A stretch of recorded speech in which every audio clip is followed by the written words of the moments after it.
Hey, Maurice and Odie gonna take over like Zach and Cody. Black and Snerdy is the best podcast, gonna boom like Wile E. Coyote. Gonna make magic, they move like they hairy. Ain't talking about mental health, no, it's not scary. You know that she coming up with the astrology. Mo got a comic and that's the best policy.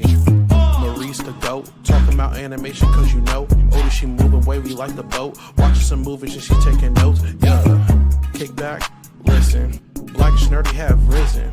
Upload on a mission. 5 stars, never dissing. Black and Snerdy, ooh. Black and Snerdy, yeah. Black and Snerdy. Hello and welcome to another episode of the Black and Snerdy podcast, the only podcast where two sexy black nerds get together to shoot the shit. I am Mo, aka Kid Licorish. And I'm Odie. And together we are the aforementioned Snerds here on 165 of the Black and Snerdy podcast. How are you doing today? Great. I always seem to spill things the moment we're about to. Just like my grandmother. We're about to. Like, we couldn't take her anywhere without her spilling something on her shirt. Hey. And she would even put the napkin right up here. I need to just leave it there. Yeah. Somehow, some ways. Well, happy Halloween. Ooh, it's spooky. There's by so the many time, terrible things happening. Yes, by the time you've heard this, Halloween will have passed, but it's still a very spooky season. Daylight savings time just happened. Spooky skeletons. Shivers up my spine. I'm mad at myself for missing daylight savings time because I like to stay up and watch the clock change. It's because it usually changes around 4 o'clock in the morning. Yeah, I completely forgot until this morning when I was like, oh wait. Man, I appreciate the extra hour. Yeah, me too. Did I tell you how for a long time, an embarrassingly long time, I thought that when we got the clocks turning back, that we gained an extra hour for the whole time that was daylight savings time. What do you mean you gained an extra hour? I thought we just got an extra hour. Like, you know how you get that extra hour when you jump ahead? Uh-huh. And don't ask me to tell you how. So you thought there was 25 hours in a day? I thought so. I mean, and I guess I never thought about it like that. I just thought, okay, we learned, okay, we get an extra hour. So I just thought, oh, we get an extra hour during this was from the time they taught us about daylight savings time. That was just it. It was just like, oh, I guess we get extra time. And I never thought about it again outside of just like, oh, trying to push the clocks back or move forward or whatever. Until I was, I don't know, maybe I was in college or after college. Might have been in college, and I was talking to a friend, and she was like, no, we don't get an hour every day, only during this one time. And I was like, what?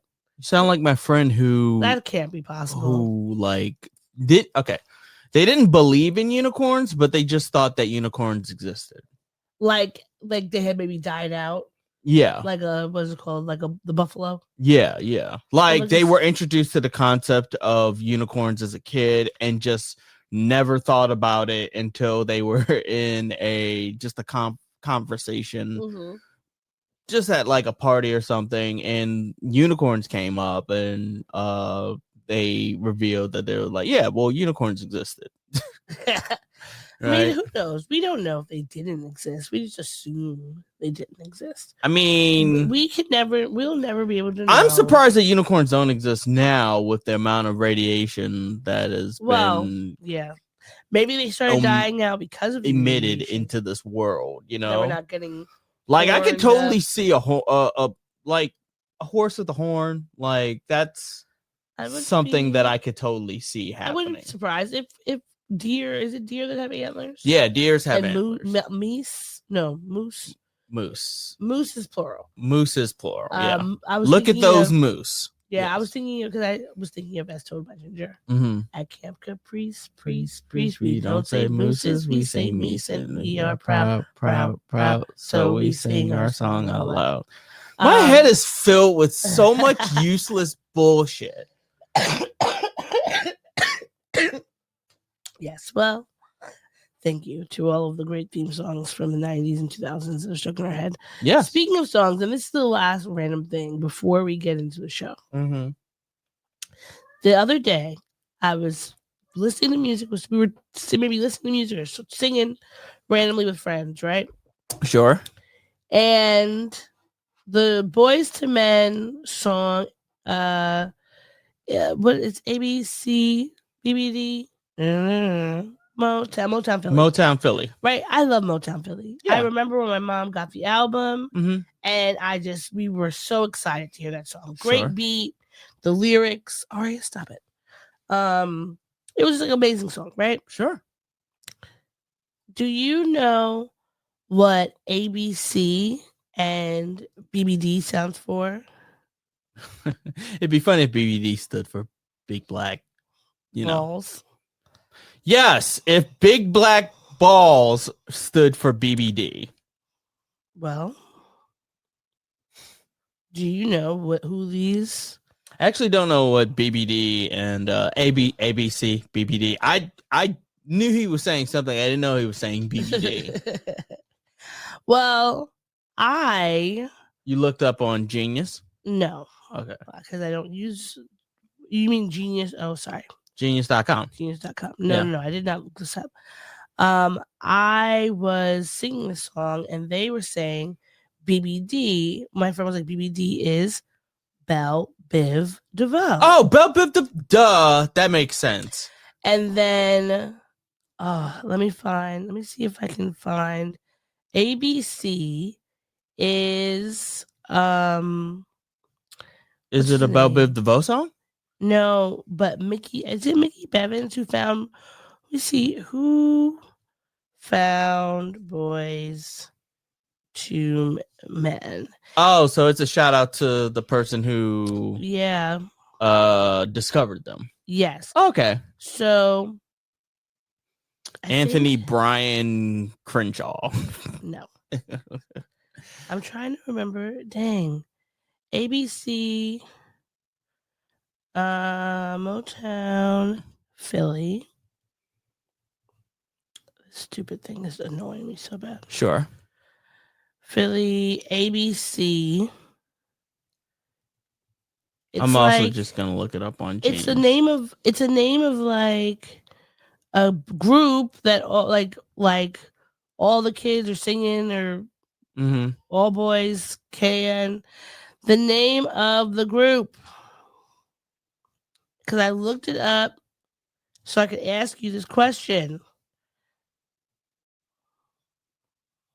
I wonder if Genius. Are you looking on Genius? Yeah, I'm looking on Genius. ABC. There we go. BBD. East Coast Family. All right. This lyric is a list of the 3 most popular R&B groups. Another Bad Creation. Yeah, Another Bad Creation, yes. Boys to Men, and Belle Biv DeVoe. Now, the thing is, hearing this, reading the line, Boys to Men, ABC, BBD, the East Coast Family. Yeah. It's when I'm saying it, I'm like, yes, makes sense. And you would be saying Boys to Men, Another Bad Creation, Belle Biv DeVoe. These are the East Coast Family. Sure. But I never looked farther into the lyrics besides thinking they were fun and hitting that beat with the song. And I felt like, do I need to have my black card revoked? This would be a good black card. I don't know, because like we were also young. Would your black card be revoked if you don't remember which specific day in September was Earth, Wind, and Fire? Do you remember the 21st night of September? But somebody like me grew up thinking the very first night in September. Yeah, well, that was because you weren't paying attention. Okay, so you weren't paying attention? No, I was paying attention, but to this songs. But maybe I wasn't paying attention enough to be able to. BBD. I wasn't paying attention enough because saying I didn't realize he's calling out people. I just think he was just saying letters. I never thought about it after hearing the song. Now, mind you, again, when we first heard these songs, we were young. Yeah, we were obviously the Earth, Wind, and Fire song had came out way before we were born. Yes, so we had been hearing it from the time we were little, but not really processing. This Motown Philly came out when we were probably like 5 or 6. Sure. Okay. So we weren't really processing it. And I just feel like, wow, how could you know a song, love a song, like dance to it and sing to it all the time. And then one day, a freaking Mack truck of information comes out that you never thought about before. I mean, it happens more often than you would. I think so, because I mean, even when a song comes out when you're like a teen or an adult. Yeah, this came out April 30th, 1991. Oh yeah, we were babies. Yeah, 3 years old.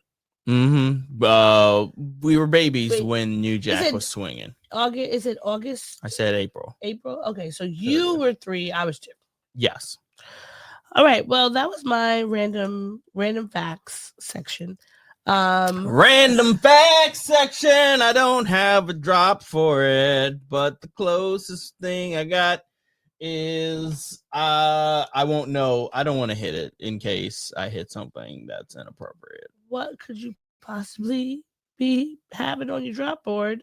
It could say, "Oh, brother, this stinks." Oh, so that's true. Yeah. Well, and then you'll look at me a certain way, and I'll be like, "I didn't mean to do it." Is that recording?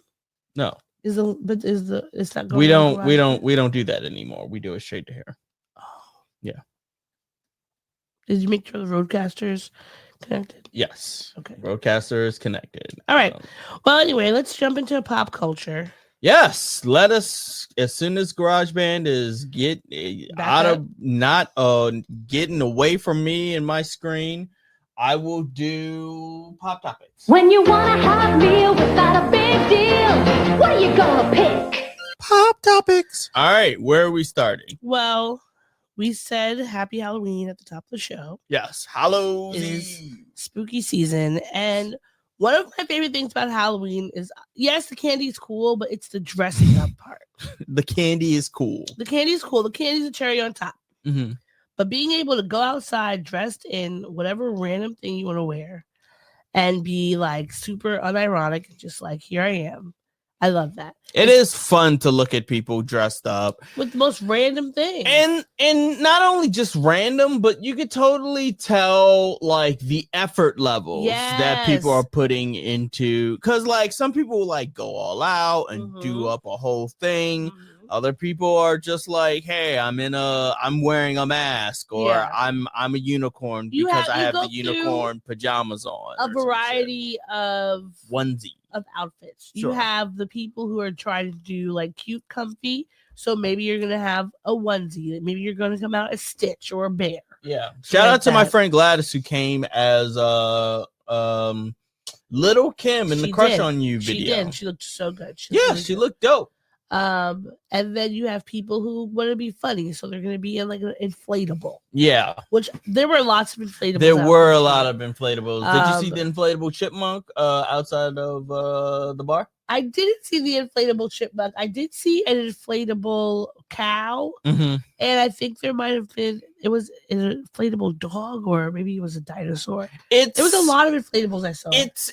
I love the inflatable costumes because it's so much money to put into a generic costume. Well, sometimes I think that because it literally was just like, it's not like an elaborate thing. It's more elaborate.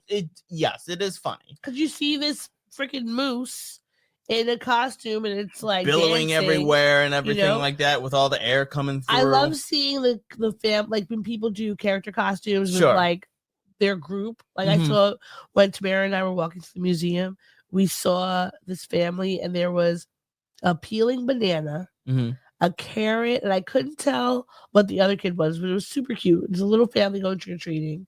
We saw so they were fruits and veggies? Yeah. Okay.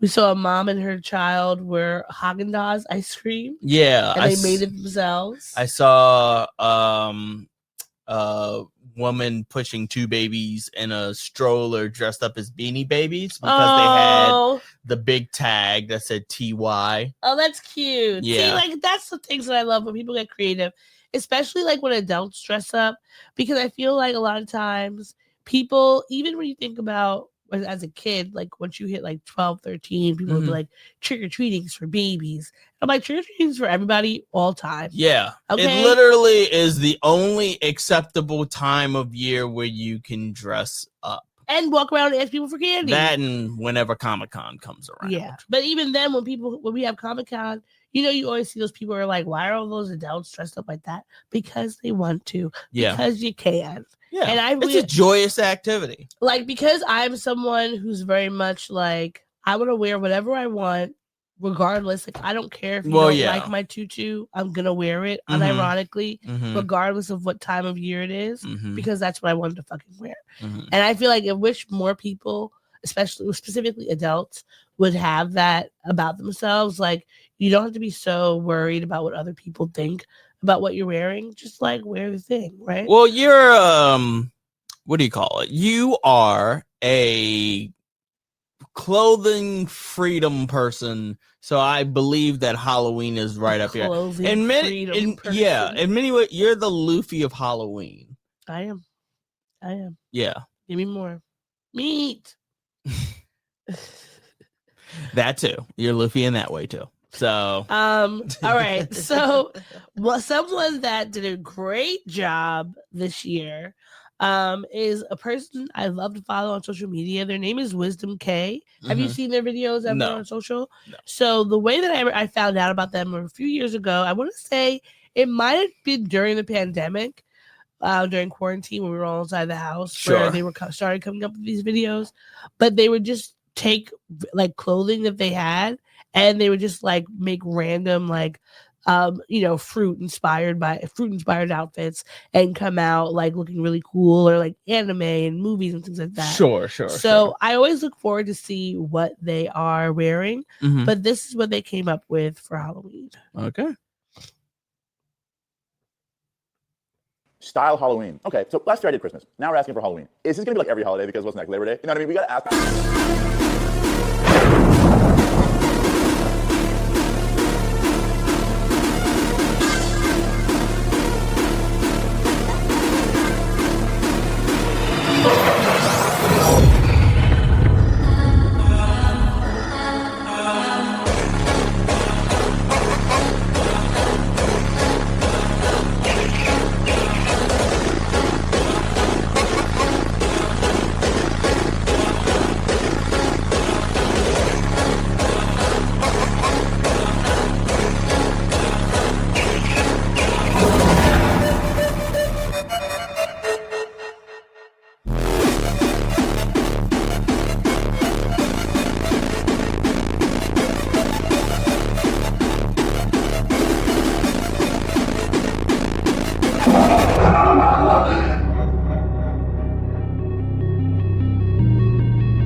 That was very elacious. Yeah, that was very elaborate. I have not eaten a lot today and have only drunk vodka. Anyhow, continue.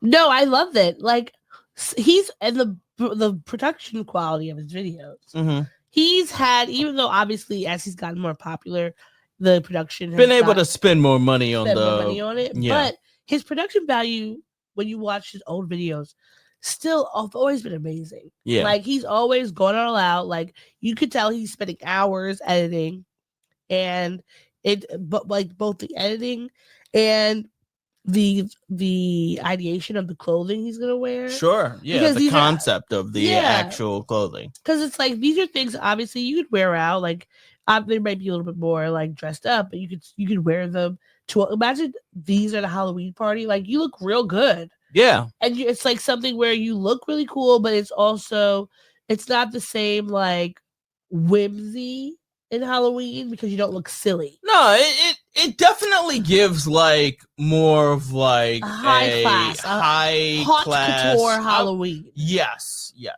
I was gonna say more pretentious Halloween.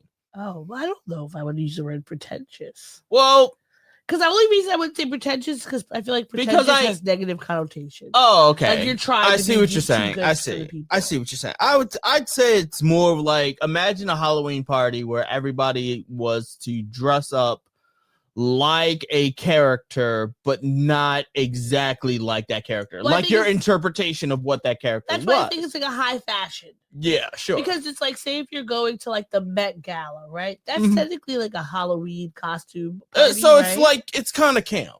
Exactly. Okay. So campy. And speaking of the Met Gala, it is outrageous that he has not been. I don't think he's been invited.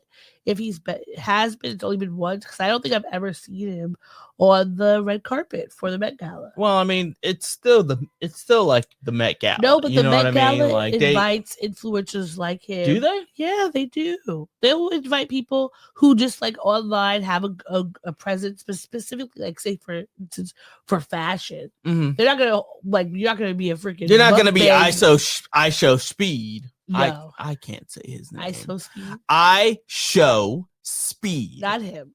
But someone like Wisdom K, who's like actually like does fashion, you'll see people like him on there, especially these white fashion influencers. You'll see them there. So why has he gotten a invite? And if you're gonna pick somebody, if I was gonna pick somebody for the board that like people don't really know and is a celebrity or whatever, I would pick him, because he is someone I would like, fashion wise, never misses. I've never seen him do a video where he's like doing something, I'm inspired by X, and I'm left confused. I'm left feeling maybe poor, because he does a lot of good. I love the way he does like high-low fashion. So maybe you have a Margiela jacket, but like Gap jeans, and he makes it and he turns it into a really cute outfit. So instead of the entire outfit being expensive, just one article. That's high-low fashion, because you don't have to have.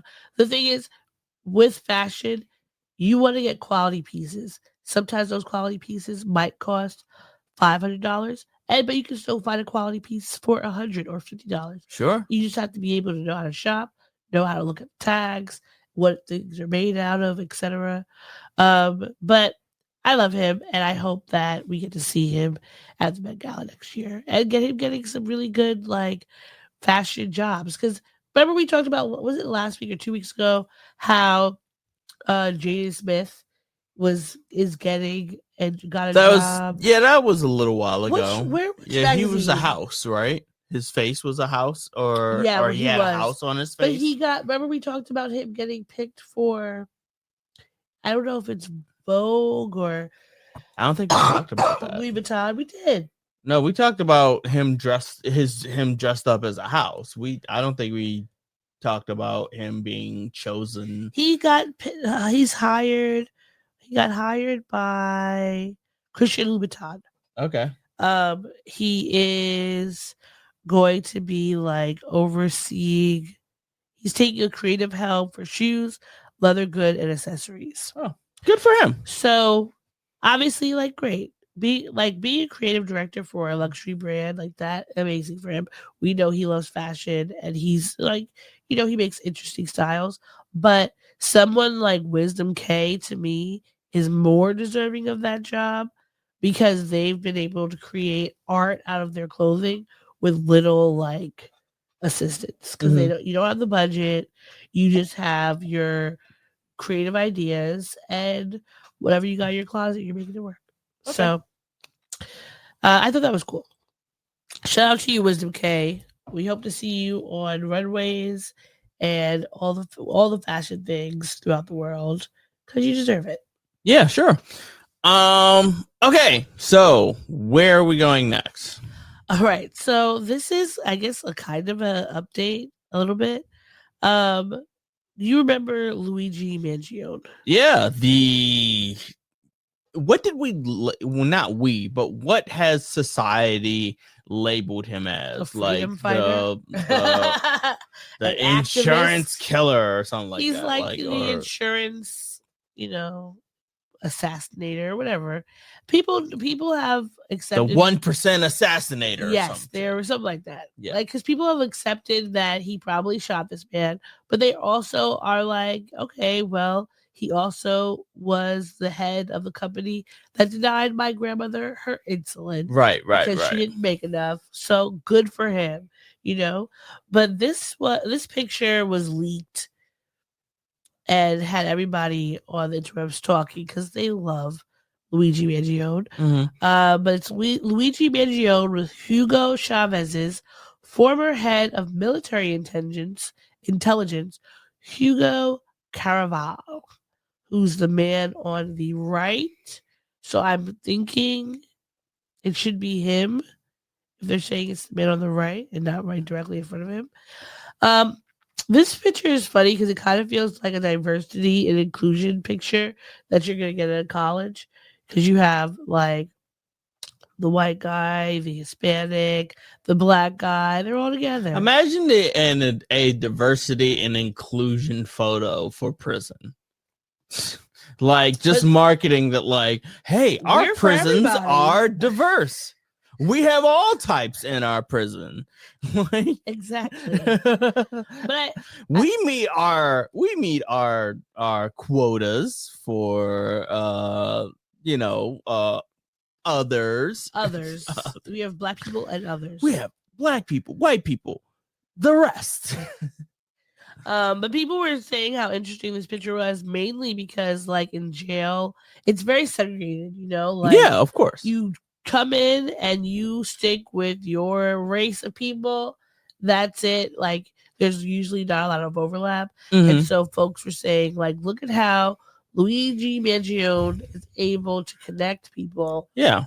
Across the spectrum. Yeah, it looks like the Burger King kids menu mascots. Do you remember BK kids? Yeah. Do you remember all of them? Like, there was one in a wheelchair. Yes. There was it called the Mighty Kids meal, or was it McDonald's? Mighty Kids might have been McDonald's. But I remember, they always were trying to, like, it's not just for babies, it's also for big kids too. Yeah. Big kids can eat our pink slime too. Yeah, you get 6 pieces instead of 4. But I thought that was funny. All right. Moving on to some, I guess we call it good news, but also kind of sad. Misty Copeland has retired from the ballet. Oh, okay. Last Wednesday, she retired from the American Ballet. How long has she been doing it? It's been. Let's see. So, how long has she been doing ballet? Yeah. Like, what does her career span as far as, like, when she's gotten on the stage to when she's getting off the stage? So she's been dancing for about 30 years. She started training at 13 and started performing professionally in 1995. Okay. So she had been with the American Ballet Theater for 25 years when she retired. Sure. She was the first Black female principal dancer in the company's 75-year history. So at her retirement, she had a lot of, like, cool people there. Oprah Winfrey and Debbie Allen gave speeches about her, which was amazing. I love Missy Copeland. I actually went to see her at Restoration Plaza because she had a book signing a few years ago. Okay, so you've never seen her perform? No, not like in person. Okay, gotcha. But I got to go to her book signing for her memoir, and she was really nice. So I'm congratulating her for, being a ballerina for 25 years with the American Ballet Theater. It is a huge feat. And I hope that she finds some joy and happiness in this next stage of her life. That's really cool. Yeah. Do you like ballet? It's not necessarily for me. I've seen enough ballet productions to understand the appeal. Yeah. But it's just not necessarily for me. Yeah. Like it's more of a comfort thing. When I see people dancing, I want them to be comfortable, and ballet is just very uncomfortable for me. For one thing, I know you're not necessarily on your tippy toes. Well, you are at some points. You are at certain points, but it's like more so those, you're like your those knuckles. flat, those flat. It also did a number on one of the people that I used to date way back in the way. So like I have a skewed view of it, just being like, man, did she have ugly feet? Yes, she did. Very ugly. Well, because and the ballet is really tough on your feet. It's very tough on your feet. Yeah. And that's what I'm saying. Like it's what do her feet look like? Do you know that song, Grandma's Hands? I used to sing Grandma's Feet. Just be like, like they've gone through some shit. They've seen the war. Like they've gone through a lot. Well, Missy Copeland, Grandma's Feet, during her final bow, she said it's been 25 years at ABT, and I think it's time. When she was talking about her retirement in June, she said it's time for me to move to the next stage. You know, I've become the person that I am today, and have all the opportunities I have today because of ballet and because of American Ballet Theater. I feel like this is me saying thank you to the company. So it's a farewell, but it won't be the end of me dancing. Never say never. I hope she goes to like the Black Theater in Harlem, Alvin Ailey, because that would be cool. Not to like necessarily perform, to but like to like teach. help out. Because I mean, I remember when I was little, I wanted to be a ballerina, but like there were no black ballerinas, and not to say that like, oh, me not seeing any black ballerinas that would ever made me say like, I don't want to do this. It was just more so thinking of like, could I be a black ballerina? Because I never saw. It was a lot of pressure and anxiety to be like, could I be the first black ballerina? Yeah, you just never really see them. So it's nice. Missy Copeland was a great adage, and I'm sure there's so many black ballerinas now because of her. Yeah. Someone said like, oh yeah, actually, this is something we can do. All right, are you ready to move on? Yeah, I am. All right. So, have you ever seen Ocean's 11? I've seen Ocean's 11, Ocean's 12. I don't think I've seen Ocean's 13, and I missed the women's reboot of Ocean's. You didn't see that one? I didn't. With Rihanna. Well, there was an Ocean's 11 type heist somewhere very famous called the Louvre. Yes. So let's look at some of the things that the robbers took. Now I couldn't tell you what all these things are. I mean, it's a good selection of very pretty looking things. These are like some tiaras or some crowns. Crowns and tiaras. I see some earrings. Some earrings, a necklace. What looks like a brooch. We see some bracelets. A lot of things. A lot of different gems. A lot of gems that they probably stole from whatever the colony they were massacring at the time. But here we are. Here are some of the things that were stolen. I will say, every heist movie that I see or that I have seen usually makes off of like one mega thing. You know what I mean? Like it's usually a bunch of stuff. This was a lot. Like I don't know if they were a part of the same collection. Yeah. But it's the only way that makes sense that they could steal all of this is if there was a part of the same selection in the same area. Yeah. Because I can't imagine anybody running around the Louvre stealing stuff. Well, you know what I mean? Seem breaking like glass. They had like with the Louvre heist, it was something where like the folks stole things, but it also didn't feel like that day that they were like, it didn't seem like it was a big thing that happened. It wasn't like, they had smoke and mirrors or whatever. It felt like more so like, oh, we are here to take some stuff and just nobody is paying attention to. So you're saying they didn't create a elaborate sequence. Yeah. In which they recruit different people. That didn't happen. Somebody says, "You son of a bitch, I'm in." One of the people, it's their last job before they go legit. Yeah. Mm-hmm. And they got suckered in because it sounded too good to miss. It was too good to pass up. It was like, go out with a bang. You have to go out with a bang. You have to black is what I was about to say. So this guy here is one of the detectives.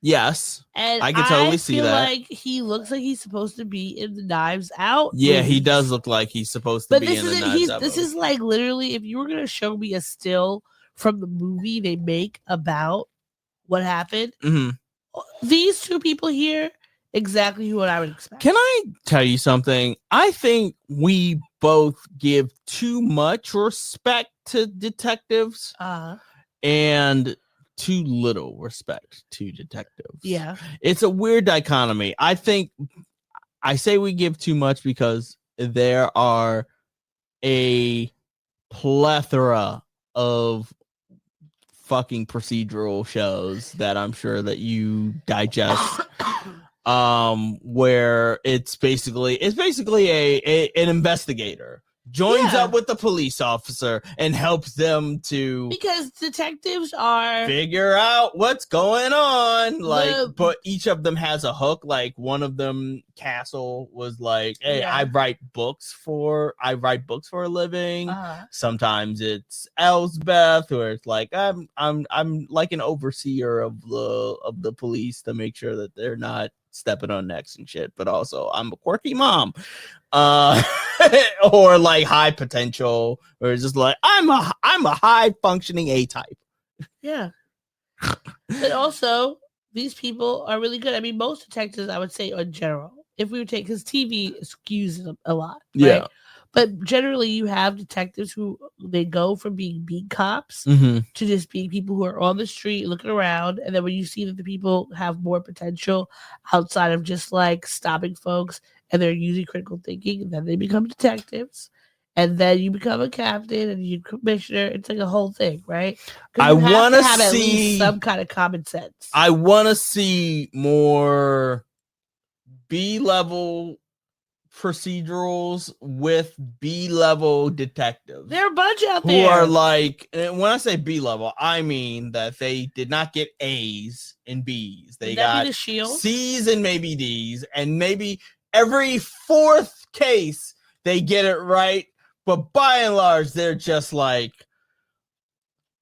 incompetent. I want to see more incompetency in my private detectives. Go to the Adams administration and you'll see a bunch. Sure. All right. So about the people that participated in this, but we don't know who did it, right? Well, they did arrest some people. Okay. They've arrested some people. We don't know. Yeah, obviously they were just arrested, so we don't know their names. And the French police have not put out their names because that's a part of their like criminal justice thing. But there was a 34-year-old Algerian national who's been living in France since 2010,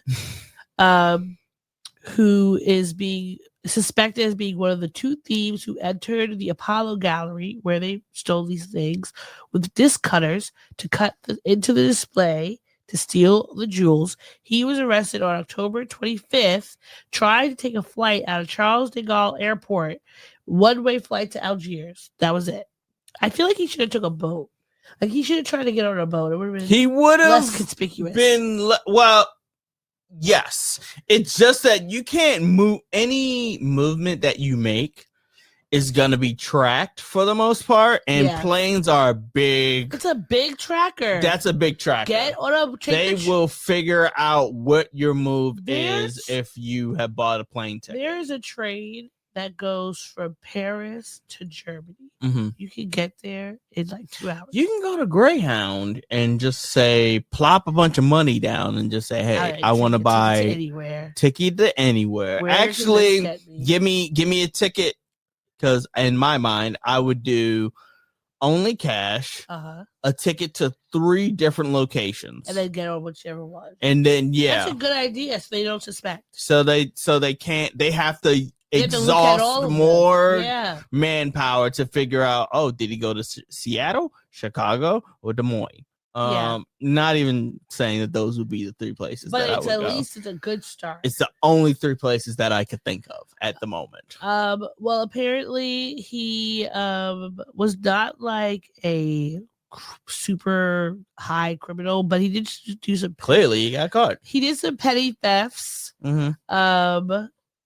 And he has some road traffic offenses and 1 theft. His DNA matched a scooter they used in the getaway.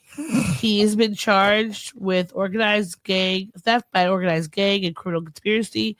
Another man is a 39 French-born, and DNA was found on one of the glasses cases where the jewels were displayed. You gotta do better. You have to use gloves. And on items with the gloves on gloves on gloves. Like you use the plastic gloves and then the leather. I guess it might be difficult to like cut stuff if you have the gloves on, but and then you take the leather gloves off, and the plastic gloves are still on there, so you can have more fine tooth details in your. This is why precision. You should matching. Be a part of a gang. I should be. Yes. I mean, I often think of myself as an artful dodger. I could totally wrangle no, I'm too old to be wrangling a group of kids stealing things. In the apocalypse, I'm an artful dodger. I'm taking in all these orphans and I'm teaching them how to steal so that we can all make money and well, not make money, but live. Yeah. Well, the 39-year-old, he was working as a taxi driver, which was operating illegally. So he had a car, but he still used a scooter. No, this is the next guy. The other guy had a scooter. Oh, okay. He was known for a few thefts that he'd done. Another man, 37, was arrested 10 days after the heist. He's believed to be the 3rd member of the team who arrived at the Louvre with a lift truck simulating renovation work to stop the vehicle at the foot of the museum. And then his DNA was found inside the basket lift.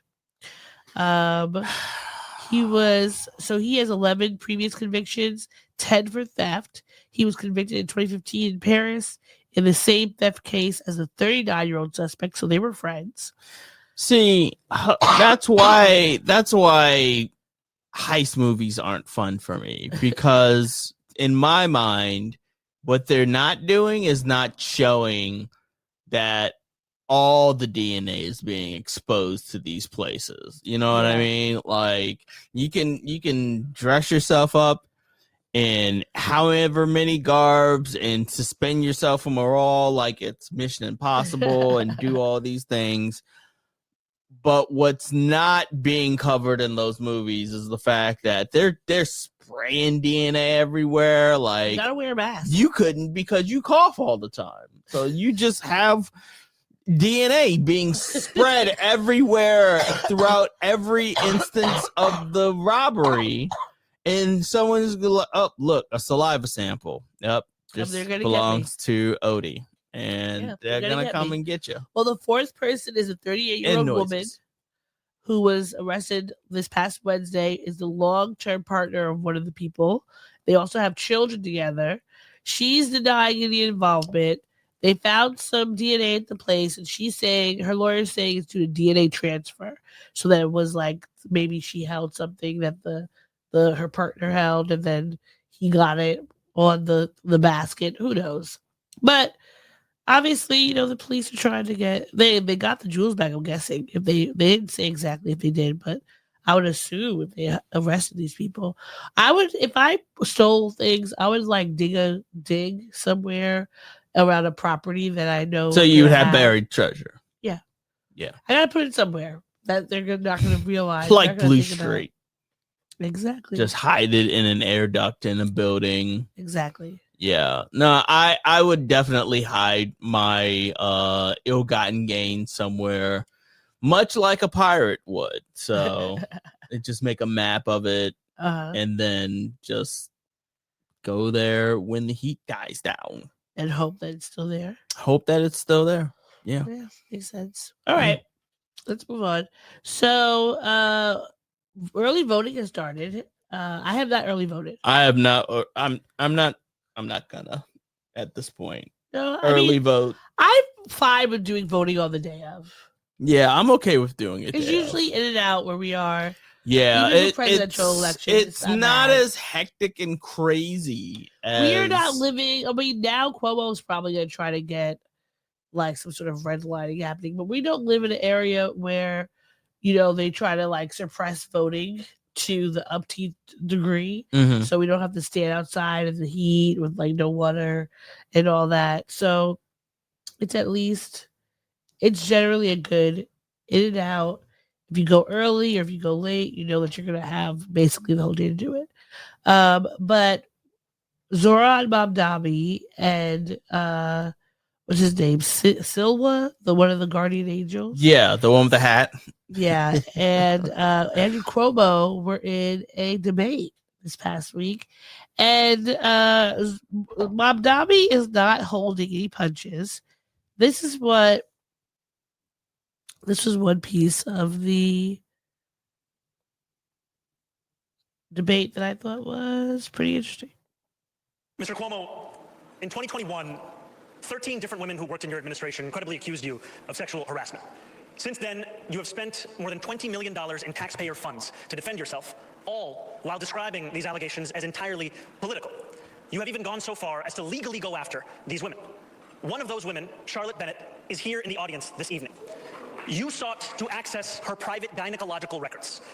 She cannot speak up for herself because you lodged a defamation case against her. I, however, can speak. What do you say to the 13 women that you sexually harassed?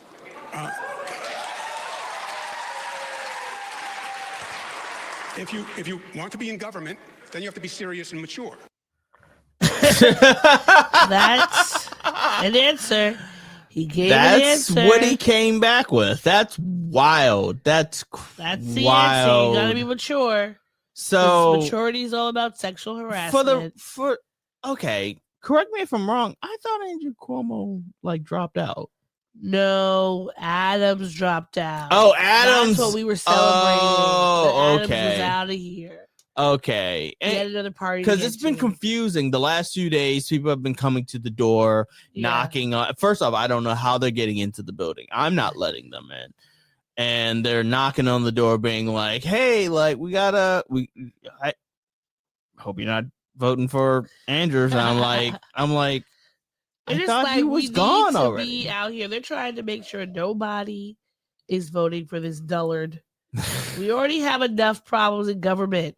New York is one of those states where it's like the last bastion of sense. And what's his name? Adams is an idiot who's up one of Trump's flunkies. Cuomo is who he is.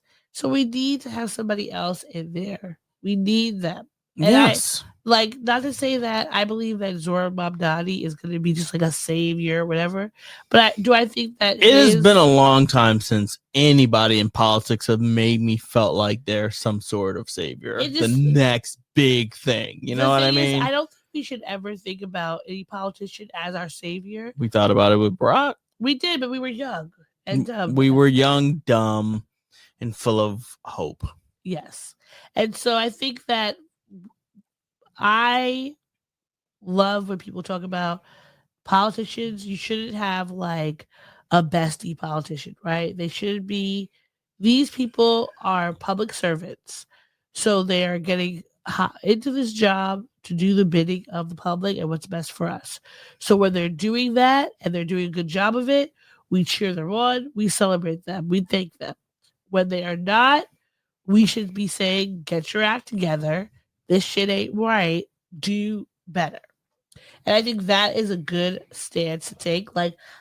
For right now, I love that Zoran is going to different places where the elderly are and in our communities and dancing with them and doing needlework and drinking coffee and stuff like that. Those are great things. We need to be doing that. We need to be having you be someone who's advocating for all of the New Yorkers, regardless of whether they're able-bodied, elderly, they're sick, single, married with children, they're immigrants, etc. Those are great things to have. And I hope that what he is pushing out during his campaigning are things he's going to stay true to. Now, knowing if you understand bureaucracy, you know that regardless of how great somebody is, there's still so many other things that need to be in alignment for them to be as great as they could.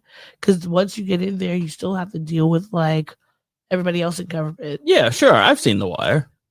So I look forward to him hopefully winning and getting like some things better in the city. But some people who are kind of haters of him are trying to push him out of the race and out of the country.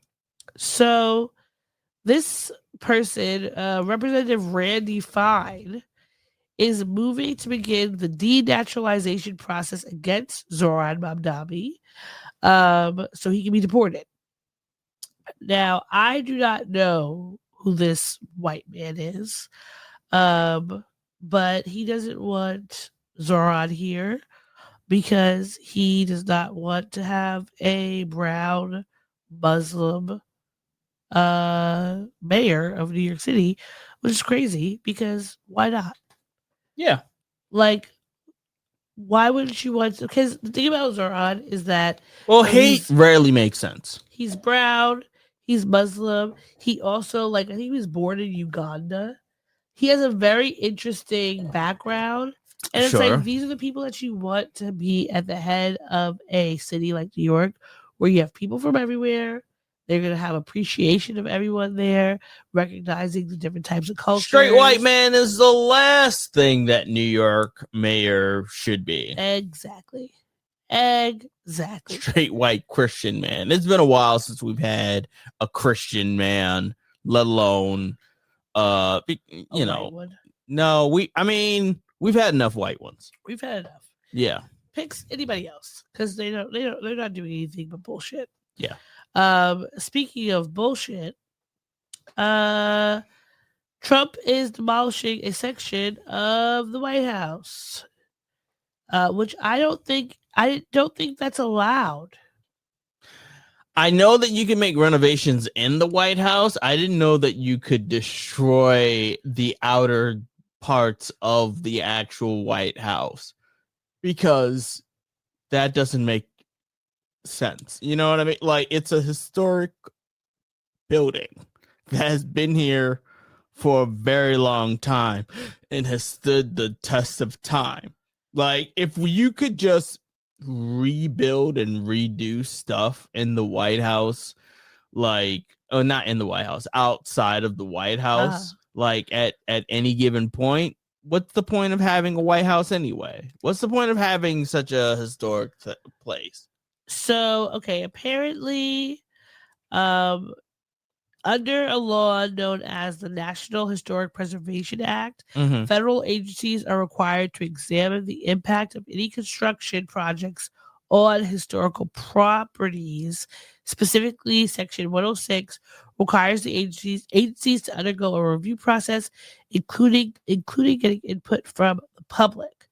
Lyndon B. Johnson signed this into law in 1966 because we were having a lot of development in the U.S. So that is a part of it. But according to Section 107 of the Act, 3 buildings and their grounds are exempt from the Section 106 review process: the White House, the U.S. Capitol, and the U.S. Supreme Court building. But in the past, presidents have voluntarily submitted their plans to the National Capital Planning Commission before they begin construction. Trump did not do that. So Trump said that it won't interfere with the current building. It will be near it, but not touching it, and pays total respect to the existing building, which I'm the biggest fan of. I don't know why you need to destroy a piece of the White House for a ballroom Why do you need to have a ballroom? The White House seems like it's pretty big. It's Like you'd think that you would be able to have how big of a big does a ballroom need to be considered a ballroom? Trump said it will hold up to 900 people. That's too many people for the a price will be about $250 million. Oh, this is a way for him to make money, which he said he and private donors will pay for. Jesus. I feel like this is crazy. And like, listen, the White House is not something that I'm like, oh my God, this is an amazing historic place. Why? It was built by enslaved people. So delete it as much times as you can, and if you want to. The problem is that we, the taxpayers, are going to be paying for this. And I bet you when they rebuild it, they're not going to be building it with like great materials. They're going to be using paper mache to put this shit together. And it's going to be crumbling. It's not going to be the same quality of material that like the place was built in or the first that place. Any other president who's made renovations has used for this building. He's gonna do whatever he can to steal just money. slapdash spackle. Yeah, just like these new apartments that they're putting up. They're up in 5 months. How, Sway? How you can't possibly build such something sturdy? You know, they're not using insular materials between the walls. Everybody in That's the why building. it's so fucking frigid. Like I told you how I moved in with my then girlfriend at the time, and that place like had an electric heater and an electric AC, and I was curious about it. I was like, why is an electric heater? Like, do we have to run the heater during the winter?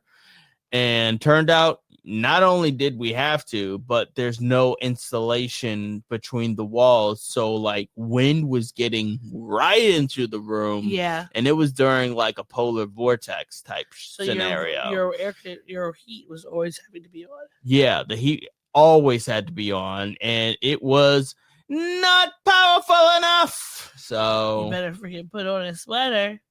But luckily, I had been dumped by that point, so I was out of there. Well, good for you. There's always some kind of. I got out. All right.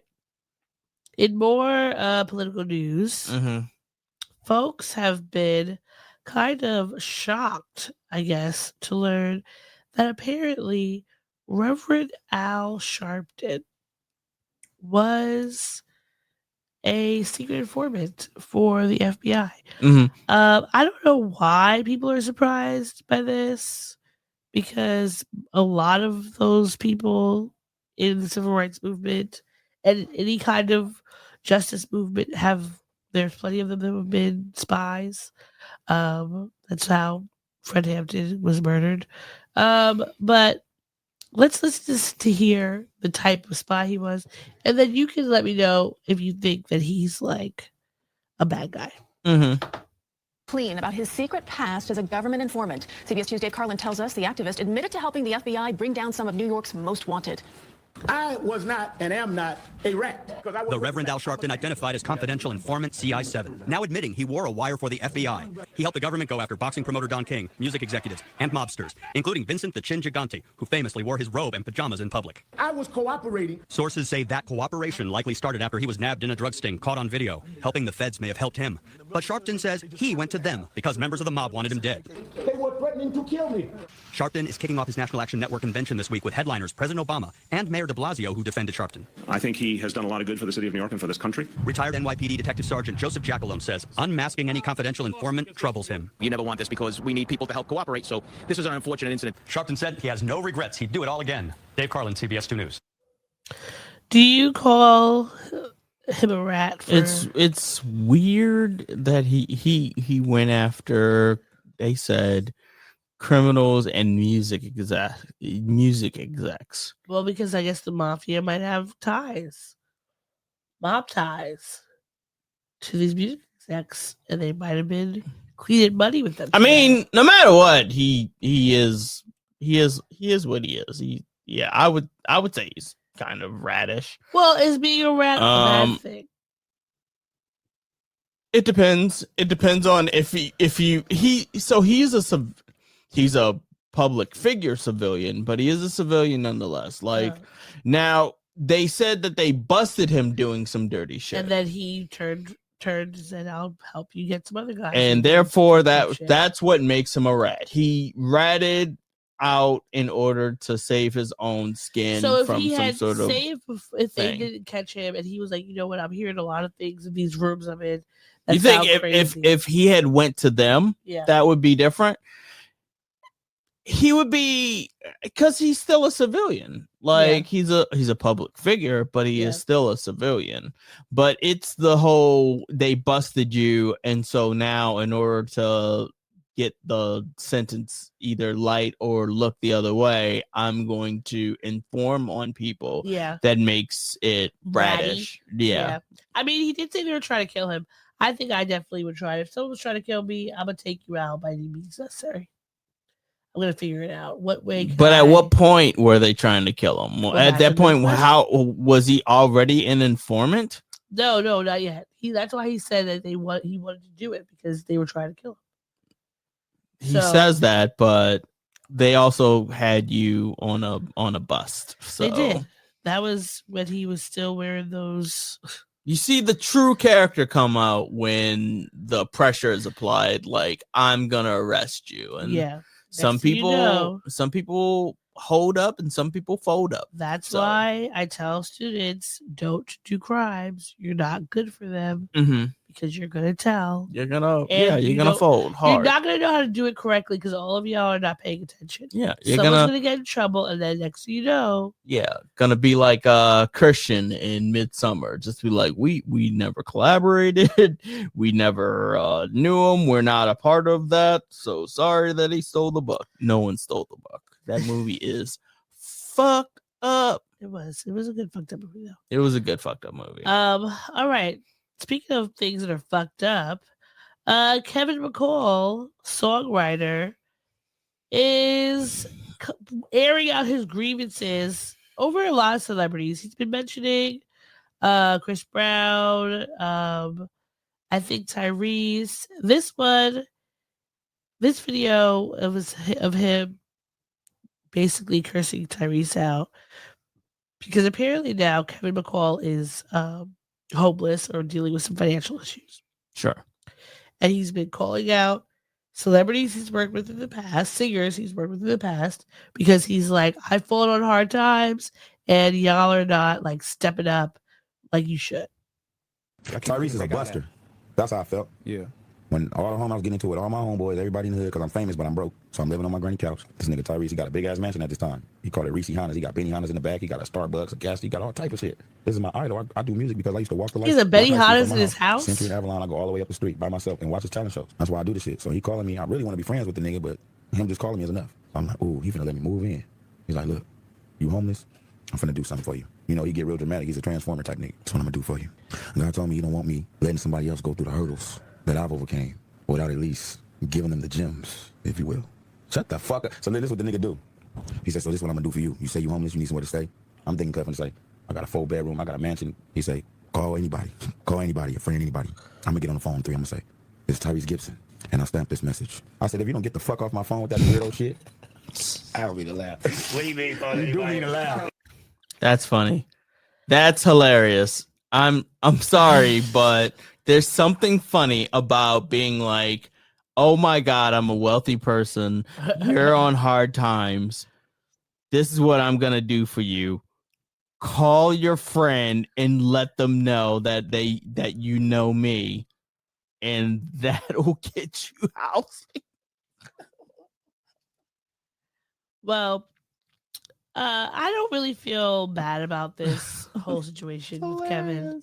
Like, you're still alive and kicking, and you can figure out some other thing to work. You're a grown man. Oh, he says he's staying on his grandmother's couch. Go find another type of job.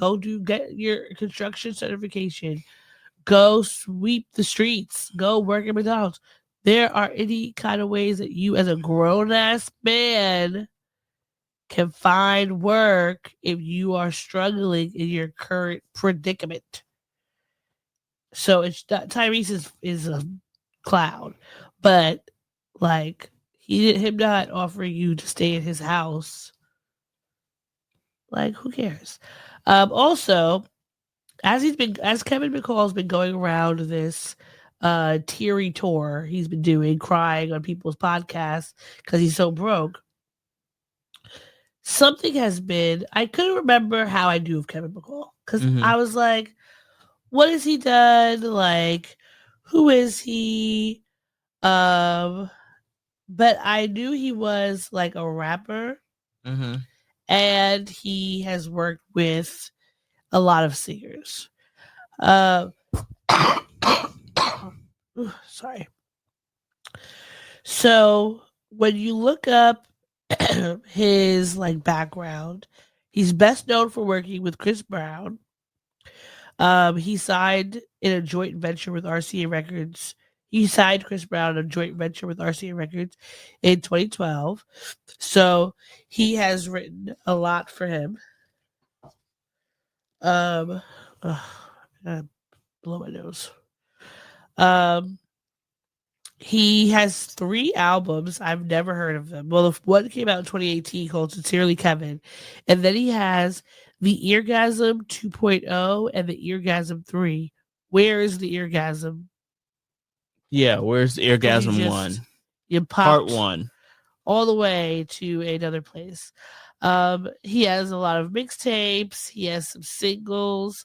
None of them really went well. He has some that he's been like a feature, like he's been featured on as a featured artist. Some outside of Chris Brown, he has writing credits for Wiz Khalifa, Joe Jonas, Justin Bieber, Gucci Mane, Carrie Hilson, Maya. So like he has a lot of like credibility in the music world. But the thing about you, when you are a famous person, and something happens, you're talking about the situation now, but people are going to remember what things you did in the past, and it's going to start coming up. Because recently, I found out that he is Eva Marcel's from America's Next Top Model and The Real Housewives of Atlanta franchise. They were together. They have a child together. And apparently, or allegedly, while they were together, he was abusing her for some time and started when she got pregnant. So I've been looking back at different interviews that she did around this time. Because like one of the interviews this was 2019, because she decided to like come out and start talking about it on some shows. And so I'm like, this man is just, you're getting your comeuppance for being a terrible human. So I really don't feel bad about it. I don't feel bad about a man not having a job if he's not trying to find another job. And I don't feel bad about a man not having a job when he's a shit human being. Sure. So you're 2 for 2, buddy. Find something else to do. Like, you are a rapper, but I'm sure you could figure out some other way to use your talents. You just don't want to do certain type of jobs. And that's a you problem. Because at the end of the day, if you lose your job, you got to be ready to do anything. Be a bricklayer. Go fucking spin cement. Okay? You can be a janitor. Anything. There's nothing wrong with any jobs out there. Go find one. Sure. And in more troubling R&B news, Sammy was arrested. Let's look at I don't know why these people with so much talent and resources still find their ways. What was Sammy's song? I like the way you look at me. Okay. I like the way. Because he had 2 songs, baby. right? It was that one, and then there was another one where in the music video he flipped over the girl. Huh? Isn't that Sammy? I don't remember. I like the song he has Come With Me. I like that one a lot. I don't know which one you're talking to. I like it. I like the way. No, that's him. Yeah, that he has a song called "Pussy Cry." Didn't know about that, but so this is his mugshot. He's looking real dusty. Mm-hmm. But he was booked for allegedly beating on his girlfriend in front of their child, which is why he has a cruelty to children, third-degree witness, misdemeanor charge, a battery, family violence, and fugitive in state charge. He was booked on October 19th with a bond amount of $1,050, which is crazy. I feel like it should be more. But this is just very sad that he has fallen this far. I feel like the last thing I knew about Sammy was him talking about being anti-vax. Mm-hmm. That's the last thing that I remembered about him. Did you find the song? I think it was Crazy Things I Do. I think in the music video he flips. Things I do. No. Crazy Things I Do for Love or something like that. Are you looking to see where he's gonna flip? Yeah. Is it towards the end of the video? There we go. Look at him. He flips. There we go. That's Can you play a little bit of the song so you hear it? Just so I could. Oh, okay. Well, flipping over somebody's head is pretty crazy. Yeah, I knew. It was so distinct. It was such a distinct music video. Very terrible, shitty, but I remember that flip. So there we go. Well, he jumped into the Shade Room's comments to talk about this latest situation. And he put TSR, y'all should know better. Should have hit me and my team first for the facts, opposed for clickbait. Y'all know how I rock. Now, do we? Because we've only interviewed you. Do you have a team? There's a very good question. Y'all brought me back career-wise, but I see y'all pushing an agenda of negativity, and that's fine. God bless y'all. I pray the apologies are as loud as the lies and offenses. Let me share. Oh, how long is this? Yeah, if he had a team, I'm pretty sure they would have advised against this. Well, this was a post that he put up.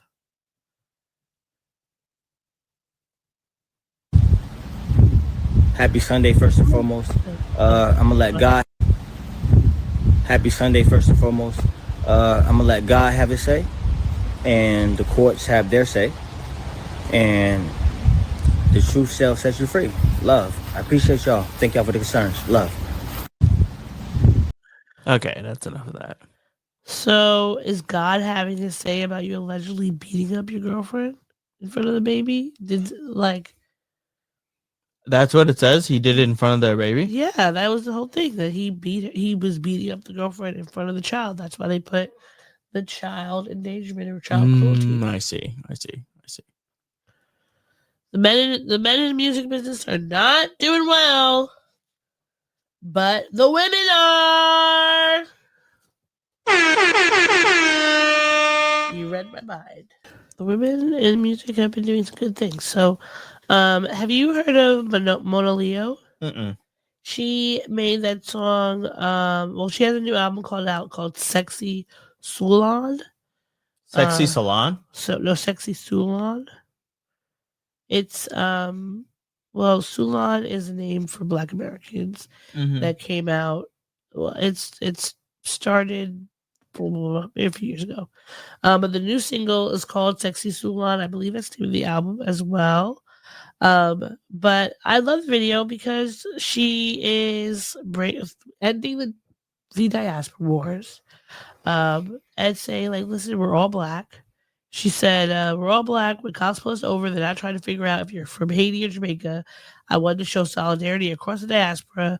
That's why the flags are stitched behind me, because in the video, she has a bunch of flags, like the Black American flag, plus like Haiti, Congo, Sudan, etc., are all there.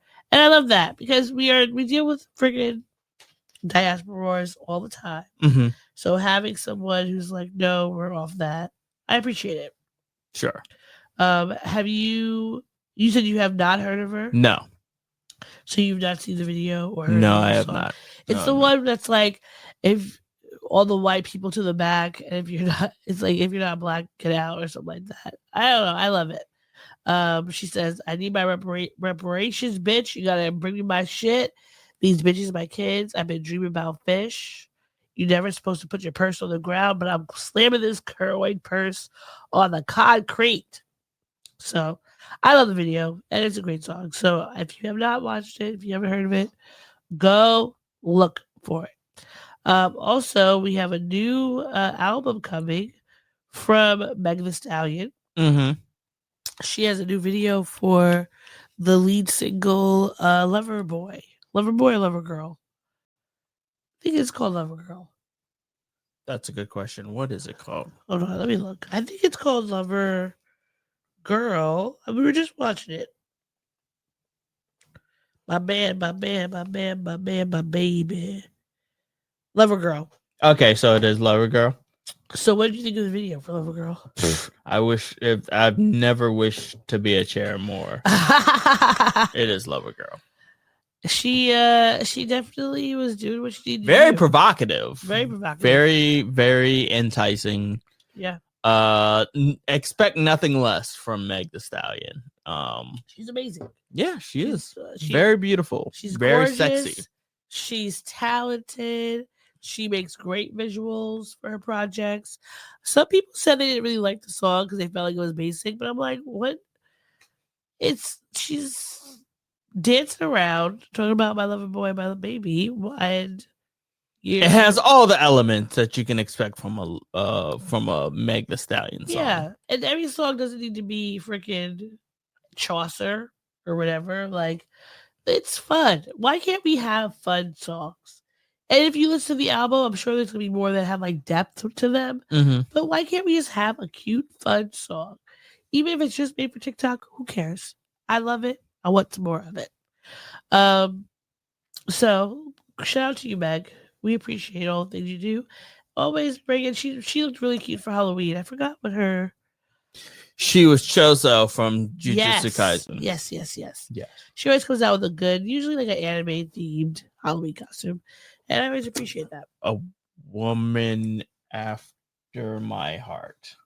Ooh, that was close. Wrong. Sorry. I saw this right here and thought that the mixer wasn't plugged in.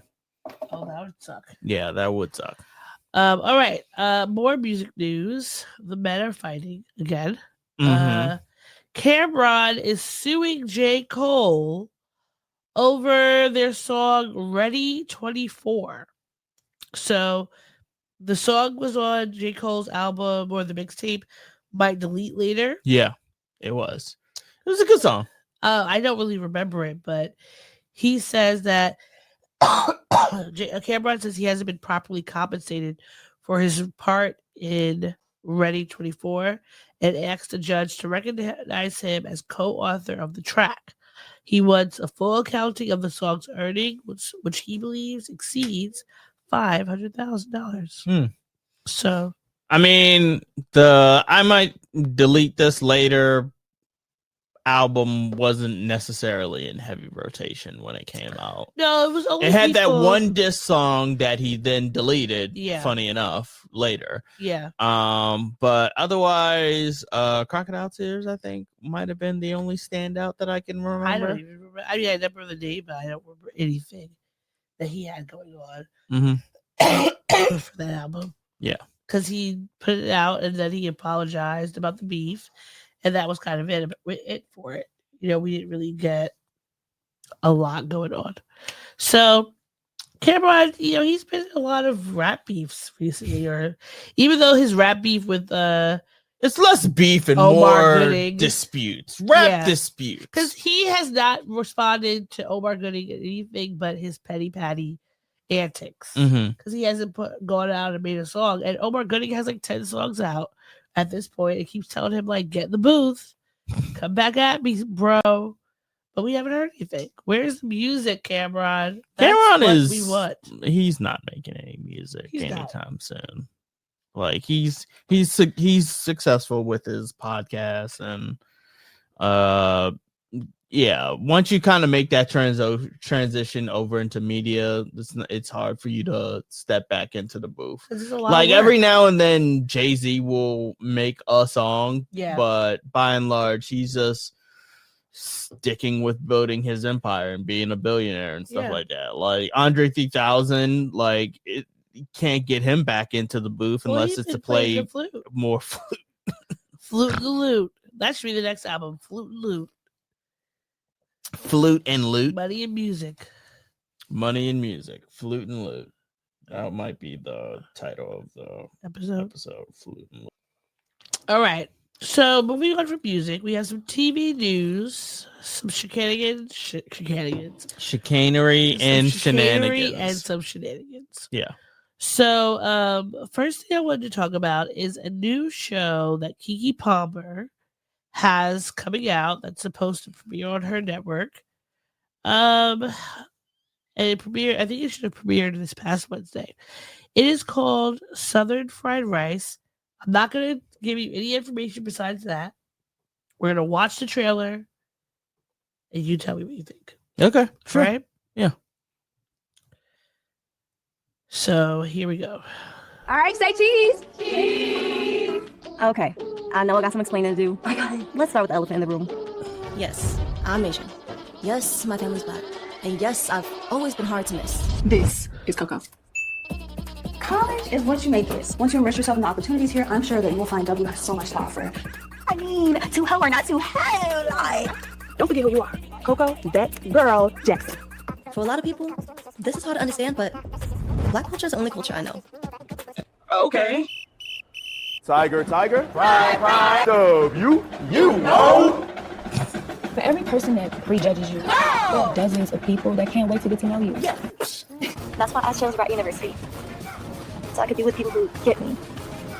So that I can figure out who I am beyond the comfort of what's familiar. All right. Not necessarily the biggest fan of the name, but this could be an interesting show. I personally have for as many Asian people that I know, and I know a number of them who grew up in like the black diaspora, with black patois being like their just that was just the neighborhood that they grew up in, and that's just what it was. This is the first time I'm seeing some. So her parents adopted hers. So she's supposed they to were be black, Asian child adopted by black family. Interesting. And then she's finding herself in this HBCU. I find that aspect of it interesting.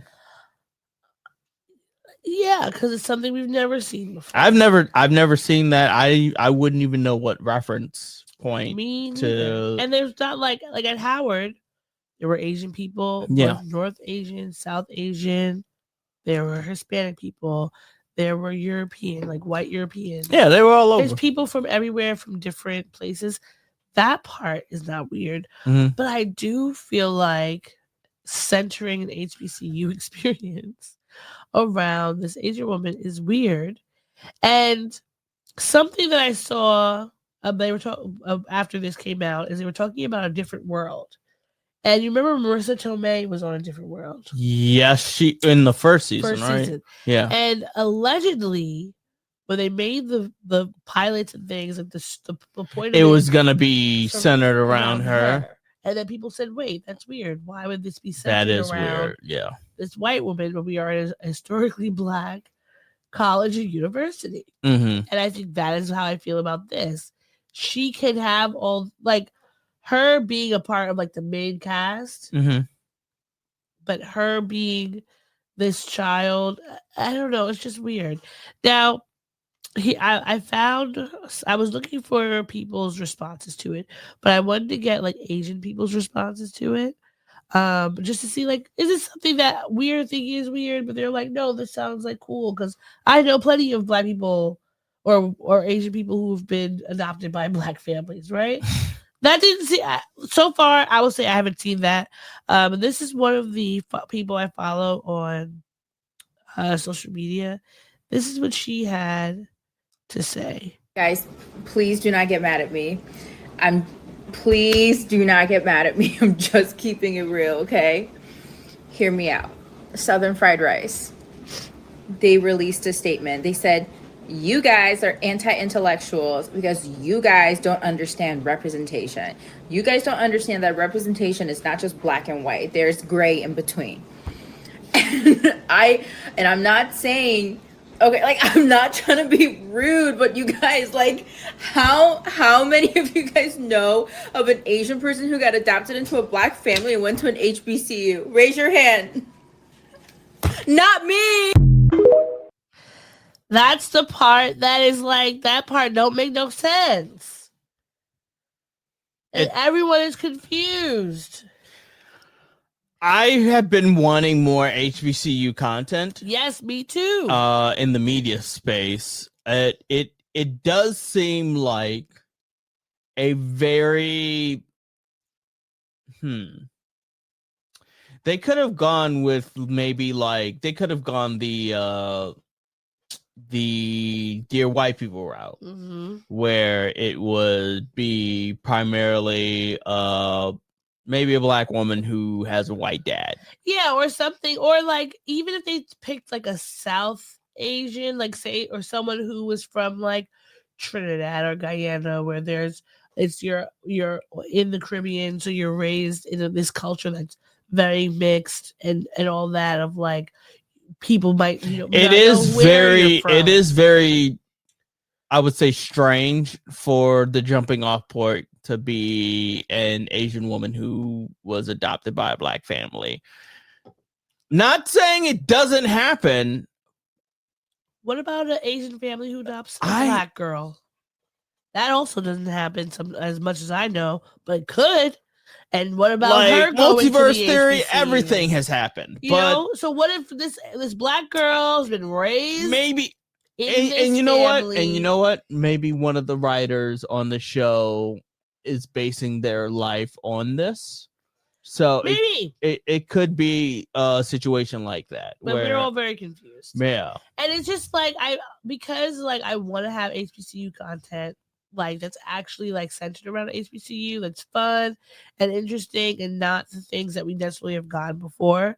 But I feel like this one, I don't know, giving this Asian woman this Aquafina accent, which you already know how I feel about that, because Aquafina does not strike me as one of those people who grew up around all these black people and just acquired the accent.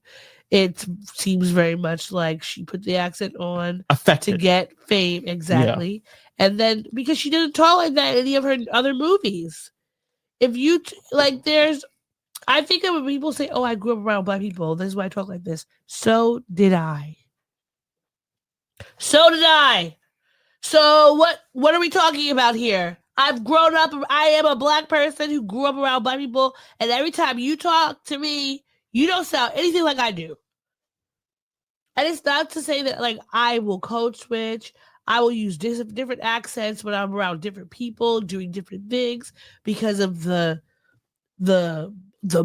multitude of blackness within my body and my experiences. Yeah. But you're telling me you talk like a black person, but you don't sound anything like me. Why? You don't sound anything like me. And it's not to say you have to. But what you're saying, you grew up around all these black people, but your black accent is very specific to the stereotypical black accent that you would find in movies and TV, which is the It's not like the woman who does the one that to the video. Maybe you could say she sparks me as someone who probably grew up around black people or in black culture or whatever, but she doesn't sound affected, and that's the part that's weird. And there's a component of like making it feel like you're trying too hard at it, Yeah. Because you're trying to be like, oh, what do black people sound like? Oh, well, I did affecting watch the neck movements and the whatnot. PJs that one time. So, especially also, you are cosplaying black people from like the South, and not even Black people. Like, you're not picking a region. Yeah, You're picking a very particular where does this take place? Well, It's I don't know. Southern fried rice, but like So where? My assumption is that she's a Southern Asian woman, maybe in Mississippi, maybe in Georgia. We know that there's plenty of Asian people who grew up in these spaces. In Louisiana, who have very particular accents, which makes sense. You grew up in these places, but I don't believe you, ma'am, grew up in these spaces. And that's the part that makes it weird. Because it's not even a show, it's a film. It is? I thought it was a film. Or sorry, I thought it was a show. All right. Well, is it a show? Someone says it's a Tubi film. That's on Reddit. Go somewhere else besides Reddit. Like a credible place. TV movie. Okay. No, but that's so IMDb. Southern fried rice. Oh, okay. Maybe there's a different Southern fried rice. With Black people? Let's see. And the Southern fried rice name is, I don't know. That's weird. Okay. I can't find what I'm looking for necessarily, so we can keep it going. All right. Well, hey. Let's see how it is. I will say I'll watch it. I will watch at least one episode or the part of the movie if it's actually a movie TV, whichever one. I'll watch it and I will give my opinions. Okay. Just to see. Because I'm not going to write it off. Keke Palmer is trying to do a thing. Let's see if it's worth it. Right? All right. Moving on to more TV news. We have a premiere date for the Scrubs reboot. I hope they keep the theme song. Oh, I hope so too. Yeah, it's a good theme song. I'm no Superman. But it's coming back on February 25th at 8 p.m. Nice. Fantastic. So, original stars Zach Braff, Don Faison, Sarah Chalk, Judy Reyes, and John C. McGinley will all return. With a new cast that includes Vanessa Bayer and Joel Kim Booster. That's interesting. Which one is Joel Kim Booster? He's the gay Asian man from SNL. No, you're thinking of Boone. Is his name Boone something? Bowen Yang. Bowen Yang. Yeah. But yeah. Oh, no. I know this guy. Okay. Yeah. From Fire Island. Yeah, from Fire Island. Got it. Oh, he's Korean. His name is Kim Junmin.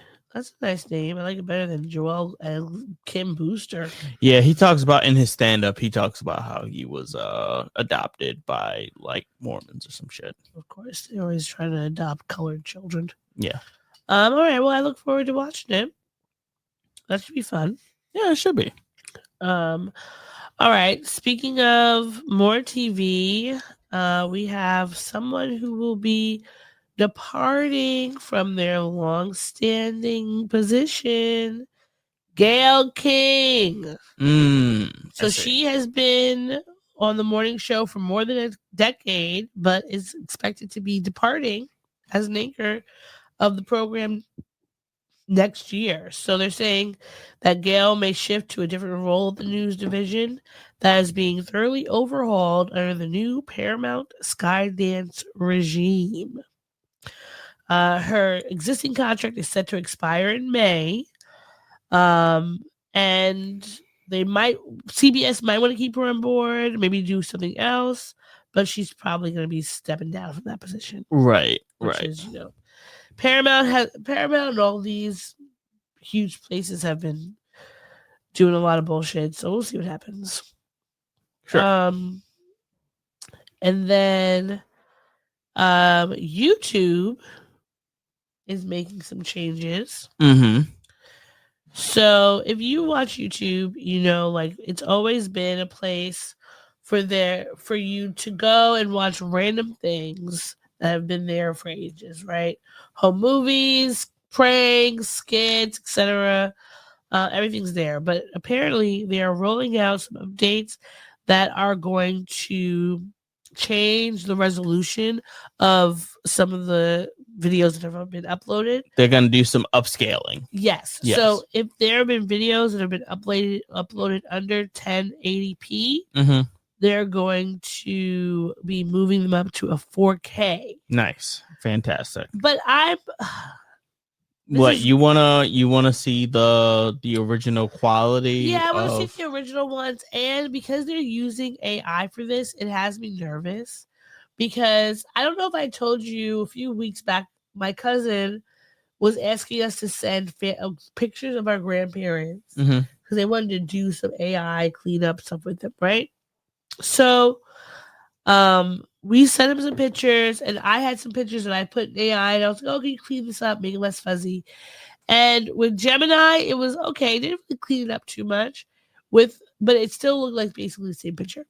But with ChatGPT, it made them look like different people. What do you mean? Like their faces were different. Like it wasn't keeping who they were.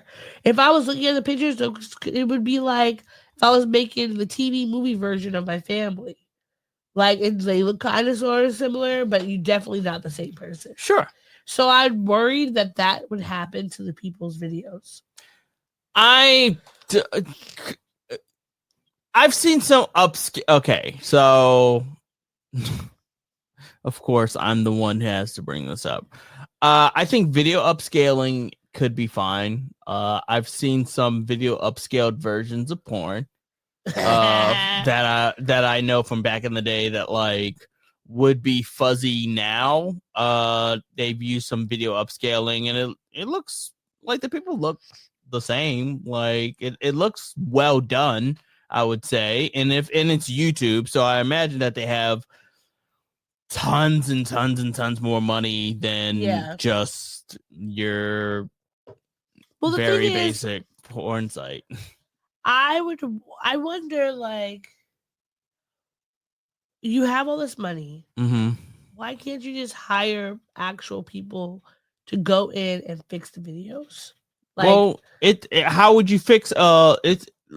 But you can't tell me that people. How would they go about fixing a video from like the 1980s, 70s, 60s, or something like that? Who go in and like make edits to like update the video. You can edit the scenes, but like you still have to. This is not like Ted Turner going in and colorizing things. Like it's actually going in and making the video quality, stretching it out, and then filling the pixel gaps with what would be there.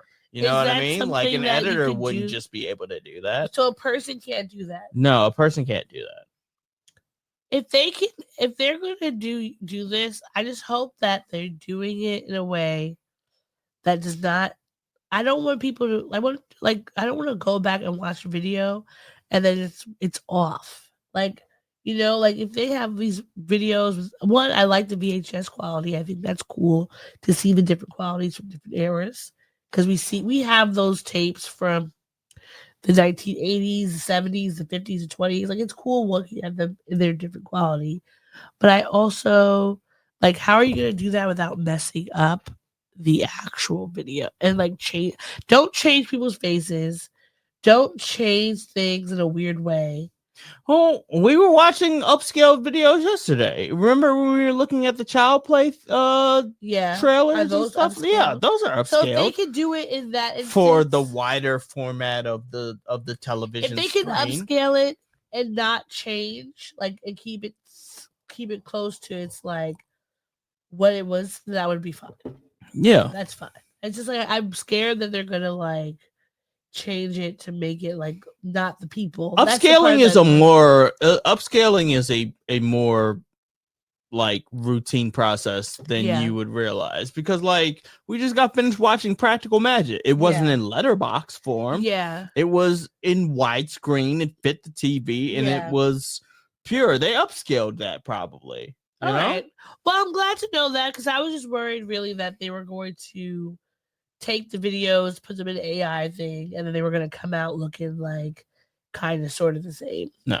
And that's bad. I don't want that. No. But also, please download your VHS quality videos just so we can have a recollection of what it looks like. Mm-hmm. I think that it's important with media for us to have the originals and not just assume everything was always looking as like shiny and bright.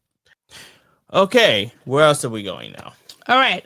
So the last thing I want to talk about is the Epstein list. Well, more specifically, someone who's on the Epstein list. Well, I guess it's kind of two people. So the two kind of bombshell things have come out this week. One, there was a mysterious donor who was trying to pay during this government shutdown to keep the military running. They made a $103 million contribution. Their name is Timothy Mellon. And they are, I wonder if they're related. They must be related to Carnegie Mellon if they have all this money.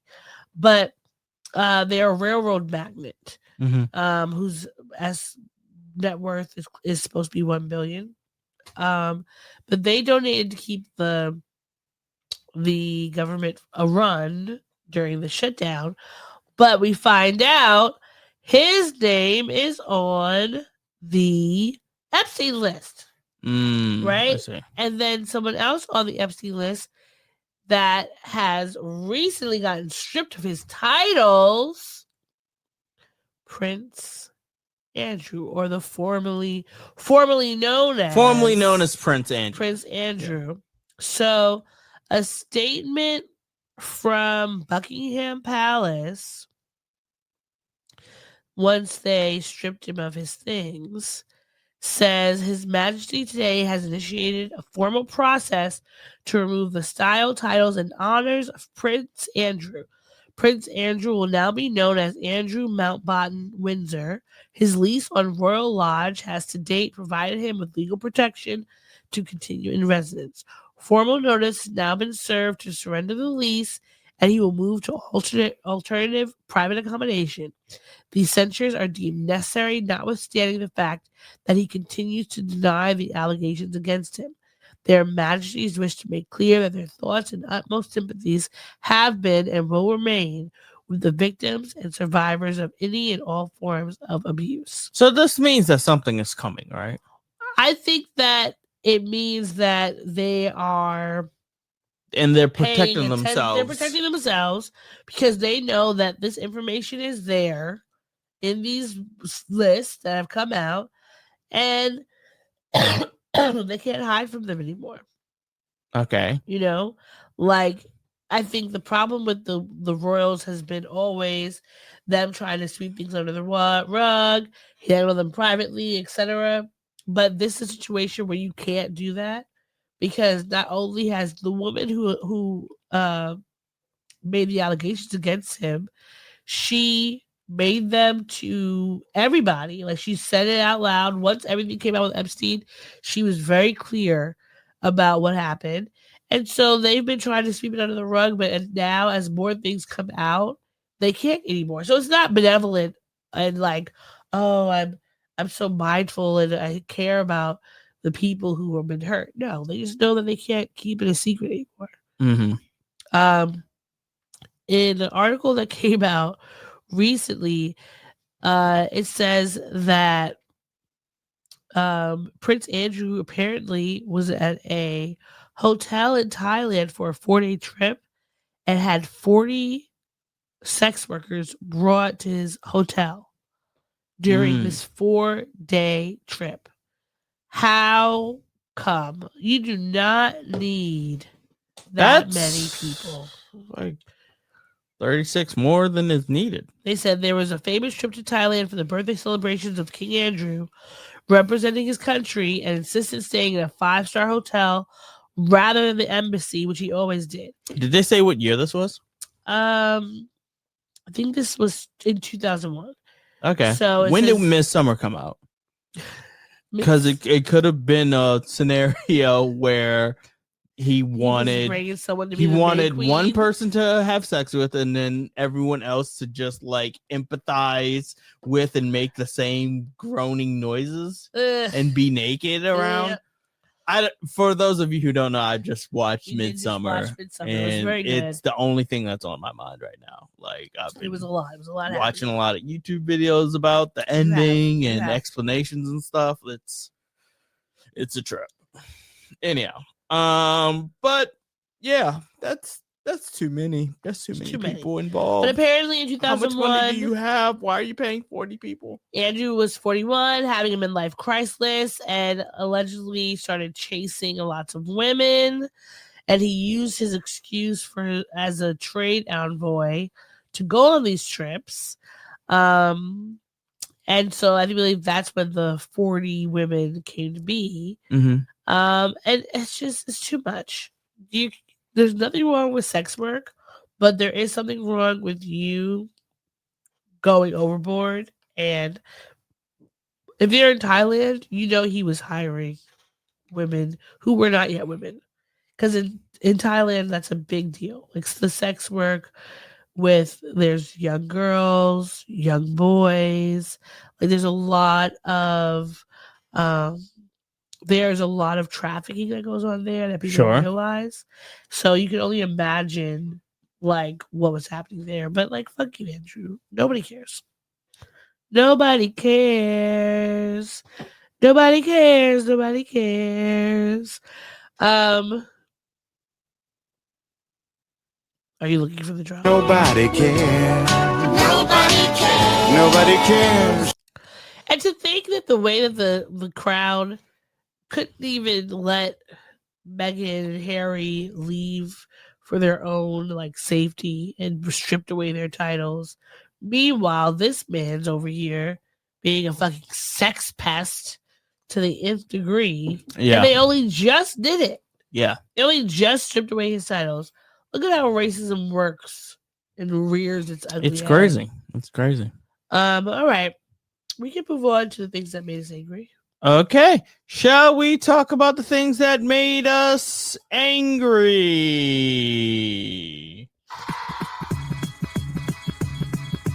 Bring it. What? Okay, what's making you angry? You go first. Okay, so I have no problem with admitting that I'll keep this brief. I have no problem with admitting that at this moment in time, I am a job seeker. I am seeking a job. Yeah. What I do not like, that shit I don't like. Uh-huh. I don't like getting rejection email. I'm okay with getting rejection emails. Yeah. What I don't like is getting them at 1:00 at night or on the weekends in general. Mm-hmm. It makes me think that like there's somebody in an office that's just like, oh, I have to get this out.